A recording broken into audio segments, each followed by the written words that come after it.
আমি মুক্তভাৱে কথা ক'ব পাৰোঁনে? নিজক প্ৰশ্ন কৰোঁ যে আমি সঁচাকৈয়ে স্বতন্ত্ৰ হয়নে? সাংবাদিকতা বা সাংবাদিক এই ব্যৱস্থাটোক আমি গণতন্ত্ৰৰ চতুৰ্থ স্তম্ভ বুলি কৈ আহোঁ, কিন্তু সঁচাকৈ আমি স্বতন্ত্ৰ বা আমি স্বাধীন, সঁচাকৈ আমি মুক্তনে? আমাৰ এনে প্ৰশ্ন সঁচাকৈ এজন সাংবাদিকৰ মনত দোলা দি থাকে। বছৰত মোৰ উপাৰ্জন কিমান হ'ব? মোৰ চেনেলৰ TRP কিমান হ'ব? মোৰ চেনেলে বিজ্ঞাপন কিমান পাব? মোৰ চেনেলে কিমান কোটি টকীয়া কোম্পানীৰ পৰা ৰেভিনিউ কালেকশ্যন কৰিব পাৰিব? সেয়া সেই সাংবাদ গোষ্ঠীটোৰ আটাইতকৈ ডাঙৰ তেওঁলোকৰ চিন্তা, আৰু তেওঁলোকৰ বাবে সেয়াই একমাত্ৰ উদ্দেশ্য কোনোবাখিনিত আমি দেখিবলৈ পাওঁ। একাংশক বাদ দি এয়াই হৈ আছে আজিৰ সংবাদ জগতত। সেই যে একাংশই হাতত এটা মোবাইল ফোন হ'লেই গাঁৱে গাঁৱে ঘূৰি নিজকে সাংবাদিক বুলি পৰিচয় দি ফেচবুকত এটা পেজ খুলি ল'ব, আৰু তাতেই তেওঁলোকে নিজকে স্বয়ম্ভু সাংবাদিক সজাব। তাত কোনো ধৰণৰ এথিক্স নাই, তেওঁলোকৰ কোনো শিক্ষাগত অৰ্হতা নাই। নমস্কাৰ, সকলোকে স্বাগত সম্ভাষণ জনাইছোঁ। সুন্দৰৰ যে ফুলাৰ মন্ত্ৰ অহোৰাত্ৰি মাতে, সেয়ে আজি ইমান ফুল প্ৰভাতে প্ৰভাতে। পৰম শ্ৰদ্ধাভাজন আজিৰ এই সংবিধান দিৱসত উপস্থিত থকা পাটনা উচ্চ ন্যায়ালয়ৰ অৱসৰপ্ৰাপ্ত মুখ্য ন্যায়াধীশ সন্মানীয় ইকবাল আহমেদ আনচাৰী ছাৰ, আমাৰ মাজত উপস্থিত থকা আজমল আইন মহাবিদ্যালয়ৰ সন্মানীয় অধ্যক্ষ ডক্টৰ আক্কাছ আলী ডাঙৰীয়া, আমাৰ মাজত উপস্থিত থকা আজমল ফাউণ্ডেশ্যনৰ সঞ্চালক ডক্টৰ খাইৰুল ইছলাম ডাঙৰীয়া, আমাৰ মাজত উপস্থিত থকা doctor MRS Azad, general manager Ajmal foundation, Tauhid Alam Laskar, আৰু সন্মানীয় আমন্ত্ৰিত অতিথিবৃন্দ, আজমল আইন মহাবিদ্যালয়ৰ সন্মানীয় শিক্ষাগুৰুসকল, আৰু আমাৰ সন্মুখত উপস্থিত থকা সন্মানীয় ছাত্ৰ ছাত্ৰীসকল, সংবিধান দিৱসৰ দৰে এটা মহান অনুষ্ঠানত আমাক আপোনালোকে আমন্ত্ৰণ জনাই আনি আজিৰ এই মহান অনুষ্ঠানটিক মাত্ৰ দুআষাৰ বক্তব্য ৰাখিবলৈ আমন্ত্ৰণ জনোৱাৰ বাবে পোনপ্ৰথমে আমি আজমল আইন মহাবিদ্যালয়ৰ কৰ্তৃপক্ষ আৰু আজমল ফাউণ্ডেশ্যনক ধন্যবাদ আৰু কৃতজ্ঞতা জ্ঞাপন কৰিছোঁ। প্ৰথমে আজমল ফাউণ্ডেশ্যনৰ মাত্ৰ দুটামান কথা আমি উল্লেখ কৰিব বিচাৰিছোঁ। সংবাদ মাধ্যমৰ এজন কৰ্মী হিচাপে আজমল ফাউণ্ডেশ্যন আমাৰ বাবে অত্যন্ত এটা চিনাকি নাম। আজমল ফাউণ্ডেশ্যন এনে এটা চিনাকি নাম যি অসমৰ উজনিৰ পৰা নামনি পৰ্যন্ত কোনোবা ব্যক্তি যেতিয়া বিপদত পৰে, বিপদগ্ৰস্ত পৰিয়াল, দৰিদ্ৰ পৰিয়ালৰ বাবে এটা একমাত্ৰ আদৰ্শ আৰু প্ৰেৰণাৰ অন্য এটা নাম আজমল ফাউণ্ডেশ্যন। আৰু এই ফাউণ্ডেশ্যনৰ উদ্যোগতে আয়োজন কৰা আজিৰ এই কাৰ্যসূচীত আমি উপস্থিত থাকিবলৈ পাই নিজকে ধন্য মানিছোঁ। আমি ফাউণ্ডেশ্যনক ধন্যবাদ আৰু কৃতজ্ঞতা জ্ঞাপন কৰিছোঁ। আমাৰ মাজত উপস্থিত আছে অৱসৰপ্ৰাপ্ত মুখ্য ন্যায়াধীশ পাটনা উচ্চ ন্যায়ালয়ৰ সন্মানীয় ইকবাল আহমেদ আনচাৰী ছাৰ অসমৰ এজন সুযোগ্য সন্তান। তেজপুৰৰ পৰা গৈ ইমান ডাঙৰ আসনত তেওঁ অধিষ্ঠিত হৈ আমাৰ মাজত আজি উপস্থিত আছে, গতিকে আমি আমাৰ মাজত তেখেতক লগ পাই আমি নিজকে ধন্য মানিছোঁ। আৰু নিশ্চিতভাৱে আমাৰ প্ৰজন্মটোৰ বাবে ছাৰ এক আদৰ্শ আৰু প্ৰেৰণাৰ এক অনন্য উৎস। আমি ছাৰৰ পৰা শিকিবলগীয়া বহুখিনি কথা আছে, আৰু অসম আৰু অসমীয়াৰ বাবে সঁচাকৈ ছাৰ প্ৰেৰণা আৰু আদৰ্শৰ উৎস। গতিকে আমি পুনৰবাৰ ছাৰক ধন্যবাদ জনাইছোঁ। তেওঁক আমি লগ পাইছোঁ, সেয়া আমাৰ বাবে অত্যন্ত সৌভাগ্য। আৰু এতিয়া এজন সাংবাদিক হিচাপে আজি আপোনালোকে আমন্ত্ৰণ জনাই আনি আমাক ক'বলৈ কোৱা আটাইতকৈ গুৰুত্বপূৰ্ণ কথাটোৱে হৈছে যে সাংবাদিকৰ বা সাংবাদিকতাৰ স্বতন্ত্ৰতা। এজন সাংবাদিক হিচাপে সেই স্বতন্ত্ৰতা শব্দটোৱে আমাৰ মনত সদায় দোলা দি থাকে। এজন সাংবাদিক বুলি ক'লে আমি নিজক প্ৰশ্ন কৰোঁ যে আমি সঁচাকৈয়ে স্বতন্ত্ৰ হয়নে? সাংবাদিকতা বা সাংবাদিক এই ব্যৱস্থাটোক আমি গণতন্ত্ৰৰ চতুৰ্থ স্তম্ভ বুলি কৈ আহোঁ, কিন্তু সঁচাকৈ আমি স্বতন্ত্ৰ বা আমি স্বাধীন, সঁচাকৈ আমি মুক্তনে? আমাৰ এনে প্ৰশ্ন সঁচাকৈ এজন সাংবাদিকৰ মনত দোলা দি থাকে। সাংবাদিকতাক এৰি কেতিয়াও এখন সমাজ কেতিয়াও সম্ভৱ নহয়, সমাজ এখন নচলে। গতিকে যিধৰণে গণতন্ত্ৰৰ এটা স্তম্ভ বুলি সাংবাদিকতাক ধৰা হয়, ঠিক সেইদৰে সমাজৰ এটা অবিচ্ছেদ্য অংগ সাংবাদিকতা বা সাংবাদিকসকল। কিন্তু আমি সঁচাকৈ স্বতন্ত্ৰনে? আজিৰ দিনটোত সাংবাদিক সঁচাকৈ স্বতন্ত্ৰনে? সাংবাদিকতাৰ মাজত সঁচাকৈ আমি মুক্তভাৱে কথা ক'ব পাৰোঁনে? ইত্যাদি অনেক প্ৰশ্নৰ কিন্তু অৱতাৰণা হয়। এই সাংবাদিক হিচাপে আজি দীঘলীয়া সময় যেতিয়া সাংবাদিকতাৰ জগতৰ লগত জড়িত, তেতিয়া এই মনত দোলা দি থকা প্ৰশ্নটোৰ মাত্ৰ কেইটামান কথা আপোনালোকৰ আগত বৰ্ণনা কৰিব বিচাৰিছোঁ। আজি এজন সাংবাদিক হৈ থকাটো আটাইতকৈ ডাঙৰ প্ৰত্যাহ্বান। আজি এজন সাংবাদিকে সাংবাদিক বুলি নিজক পৰিচয় দিয়াটো আটাইতকৈ ডাঙৰ প্ৰশ্নবোধক, এটা ডাঙৰ প্ৰত্যাহ্বান। কাৰণ যেতিয়া এজন সাংবাদিকে যেতিয়া এটা সত্য বাতৰি প্ৰকাশ কৰে, যেতিয়া এজন সাংবাদিকে সঁচা বাতৰি প্ৰকাশ কৰে, তেতিয়া এজন সাংবাদিকক কোনোবা অৱসৰপ্ৰাপ্ত বিষয়াই কেতিয়াবা ধমক দিয়ে যে তই যদি মোৰ বিৰুদ্ধে বাতৰি কৰ তেতিয়াহ'লে ৰাস্তাৰে গৈ থাকিলে তোক গাড়ীৰে খুন্দিয়াই মাৰিব। এইখন অসম মুলুকতে সেই ঘটনা সংঘটিত হৈছে। এজন সাংবাদিকে যদি অসম চৰকাৰৰ কোনোবা মন্ত্ৰীক প্ৰশ্ন কৰে যে আপুনি তাৰ উত্তৰ দিব লাগিব, যে এই তদন্ত হ'ব লাগিব, তেতিয়া সাংবাদিকক সেই মানুহজনে বা সেই মন্ত্ৰীগৰাকীয়ে উত্তৰ দিয়ে যে আপোনালোক সৰু মানুহ, আমি কথা নাপাতোঁ। যেতিয়া সাংবাদিকে অসমৰ মুখ্যমন্ত্ৰীগৰাকীক প্ৰশ্ন কৰে, যেতিয়া সেই মুখ্যমন্ত্ৰীজনে প্ৰশ্ন কৰি সাংবাদিকক ওলোটাকৈ যে আপোনাৰ চেনেলৰ মালিকৰ নাম কি। অৰ্থাৎ সাংবাদিকতা অত্যন্ত এটা কঠিন বস্তু, অত্যন্ত এটা কঠিন প্ৰত্যাহ্বান। সাংবাদিকতা এটা ডাঙৰ প্ৰত্যাহ্বান আৰু আজিৰ দিনত সেইবাবে আমি মুক্ত সাংবাদিক বুলি আমি ক'ব নোৱাৰোঁ। কাৰণ আমি যদি মনত কিছু সাংবাদিক হোৱাৰ সপোন লৈ যেতিয়া আমি সাংবাদিকতাৰ জগতখনত খোজ দিওঁ, তেতিয়াই আমাৰ মাজত সেই প্ৰত্যাহ্বানসমূহ আহে আৰু তেতিয়াই আমি নিজক সাংবাদিক বুলি ক'বলৈ ভয় কৰোঁ, কাৰণ আমি সঁচা বাতৰিৰ পৰা বিৰত থাকিবলৈ বাধ্য হওঁ। আটাইতকৈ ডাঙৰ দ্বিতীয় প্ৰত্যাহ্বানটো হৈছে যে আজিৰ সাংবাদিকতা সম্পূৰ্ণৰূপে ব্যৱসায়। আজিৰ সাংবাদিকতা কেৱল মাত্ৰ TRPৰ পাছত দৌৰা এটা ব্যৱস্থাপনা। আজিৰ সাংবাদিকতাত কোনো ধৰণৰ নীতি নিৰ্দেশনা নাই, আজিৰ সাংবাদিকতাত কোনো ধৰণৰ এথিক্স নাই, আজিৰ সাংবাদিকতাত আছে কেৱল মাত্ৰ TRP আৰু ব্যৱসায় কেন্দ্ৰিক মনোভাৱ।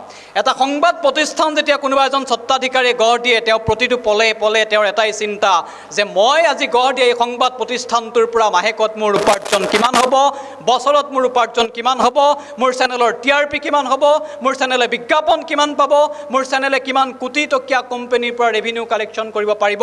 সেয়া সেই সংবাদ গোষ্ঠীটোৰ আটাইতকৈ ডাঙৰ তেওঁলোকৰ চিন্তা আৰু তেওঁলোকৰ বাবে সেয়াই একমাত্ৰ উদ্দেশ্য কোনোবাখিনিত আমি দেখিবলৈ পাওঁ। একাংশক বাদ দি এয়াই হৈ আছে আজিৰ সংবাদ জগতত। সেয়া কিন্তু দ্বিতীয়টো কাৰণ। তৃতীয়টো কাৰণ, আজিৰ সাংবাদিকৰ ক্ষেত্ৰত সাংবাদিক হ'বলৈ হ'লে কোনো ধৰণৰ যোগ্যতাৰ প্ৰয়োজন নাই। যাৰ মন যায় সেই সাংবাদিক, যাৰ যেনেকৈ মন যায় তেনেকৈ বাতৰি কৰে, যাৰ যেনেকৈ মন যায় তেনেকৈ কাৰোবাক গালি পাৰিব, যাৰ যেনেকৈ মন যায় কাৰোবাক ব্লেকমেইলিং কৰিব।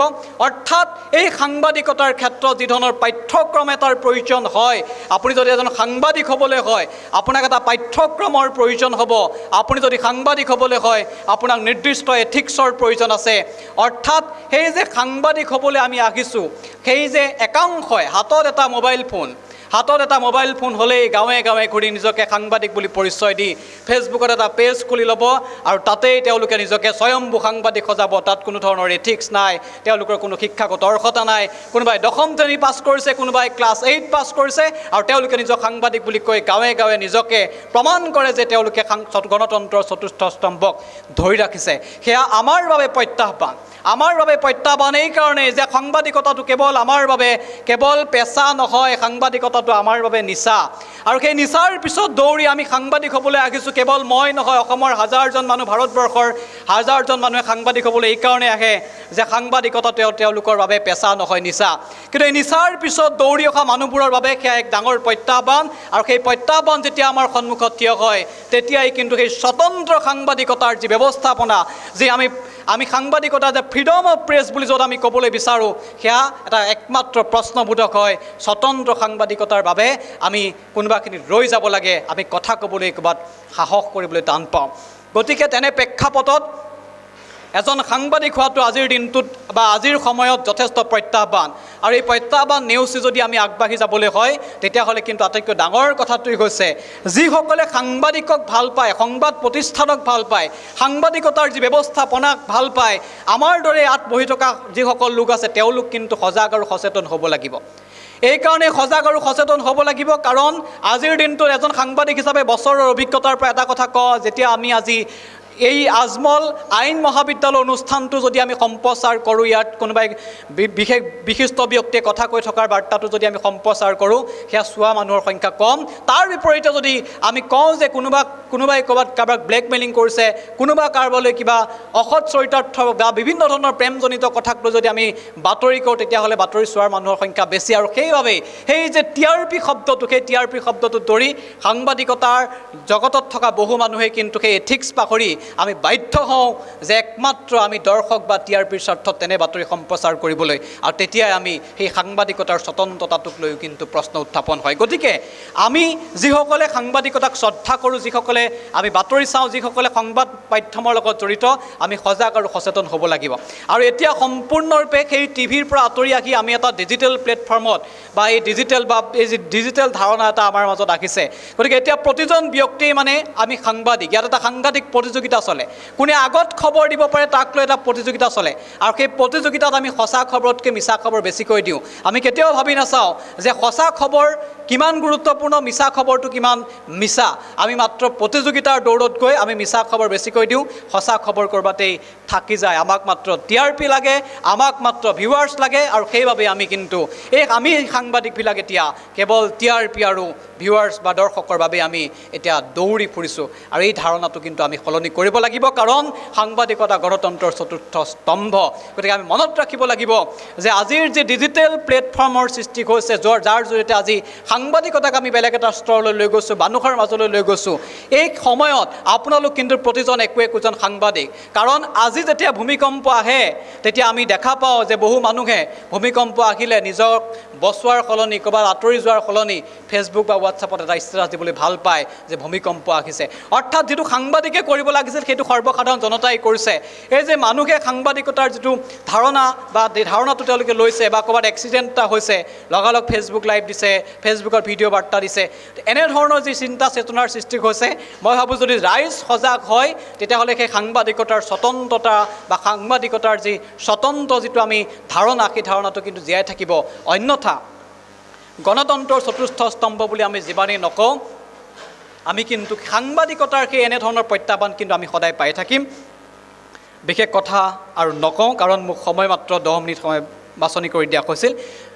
গতিকে সৰ্বশেষত এজন সাংবাদিক হিচাপে জীৱনৰ অভিজ্ঞতাৰ মাত্ৰ কেইটামান কথা ক'লোঁ, আৰু ইয়াত কওঁ এনেধৰণৰ কথাখিনিৰ জৰিয়তে আমি মাত্ৰ এটাই সংকল্প ল'ব লাগিব আজিৰ এই বিশেষ দিনটোৰ পৰা, যে আমি এই সাংবাদিকতাটোক জীয়াই ৰাখিব লাগিব। সাংবাদিকতাক যদি আমি জীয়াই ৰাখিব নোৱাৰোঁ তেতিয়াহ'লে কিন্তু গণতন্ত্ৰ কোনোবাখিনিত শক্তিশালী ৰূপত বৰ্তি থাকিব নোৱাৰিব। কাৰণ সাংবাদিকৰ যি ভূমিকা, সেই ভূমিকা অত্যন্ত গুৰুত্বপূৰ্ণ। সাধাৰণ শ্ৰেণীৰ মানুহ এজনৰ পৰা প্ৰতিপত্তিশালী মানুহজনলৈকে, ৰাজনীতিৰ পৰা আৰম্ভ কৰি সমাজনীতিলৈকে কিন্তু সাংবাদিকৰ ভূমিকা অনন্য, আৰু সেই অনন্য ভূমিকাক আমি জীয়াই ৰাখিবই লাগিব। সেইবাবে আমি দায়বদ্ধ হ'ব লাগিব, আৰু প্ৰতিজন সাংবাদিকেই কিন্তু সাংবাদিকতাৰ যি দায়বদ্ধতা, সাংবাদিকতাৰ যি চৰিত্ৰ আছে, সেই চৰিত্ৰ কিন্তু আমি মানি চলিব লাগিব। এয়াই মাত্ৰ আমাৰ আহ্বান। আৰু অন্তত যিসকলে আজি আমাৰ এই বাৰ্তা শুনি আছে তেওঁলোক অন্তত সজাগ হওক, সচেতন হওক, আৰু তেনে কৰিলে কিন্তু নিশ্চিতভাৱে আমি অন্তত এটা সুস্থ সাংবাদিকতাৰ সৃষ্টি কৰিব পাৰিম, বাতাবৰণৰ সৃষ্টি কৰিব পাৰিম। গতিকে সেয়াই মোৰ একমাত্ৰ আপোনালোকলৈ আহ্বান। আৰু আজি আজমল আইন মহাবিদ্যালয়ে এই অনুষ্ঠান আয়োজন কৰি সাংবাদিকতাৰ চিন্তা চেতনাৰ ওপৰত আলোচনা কৰিবলৈ তেওঁলোকে যি ব্যৱস্থা কৰি দিছে সেয়া অত্যন্ত গুৰুত্বপূৰ্ণ। এনে পদক্ষেপ লোৱাৰ বাবে তেওঁলোকক আমি ধন্যবাদ জনাইছোঁ। অন্ততঃ এনে তেওঁলোকৰ পদক্ষেপে সমাজত এই যিটো সাংবাদিকতাৰ চৰিত্ৰত কোনোবাই ক'লা দাগ সানিব বিচাৰিছে, একাংশই যিধৰণে সাংবাদিকতাৰ এই ব্যৱস্থাপনাটোক ব্যৱসায়লৈ ৰূপান্তৰিত কৰিছে, সাংবাদিকতাৰ এনে ব্যৱস্থাটোক একাংশই যেনেধৰণে চেকা লগাব বিচাৰিছে, অন্ততঃ তেনে পৰিৱেশটো নাইকিয়া হ'ব। আৰু আপোনালোকৰ এনে পদক্ষেপে আমাৰ দৰে সাংবাদিকসকলক অন্ততঃ উৎসাহ আৰু প্ৰেৰণা যোগাব। সেইবাবেই পুনৰ আমি আপোনালোকক ধন্যবাদ আৰু কৃতজ্ঞতা জ্ঞাপন কৰিছোঁ। আৰু ইয়াৰ লগে লগে মোৰ চবু দুআষাৰ সামৰণি মাৰিছোঁ। ধন্যবাদ।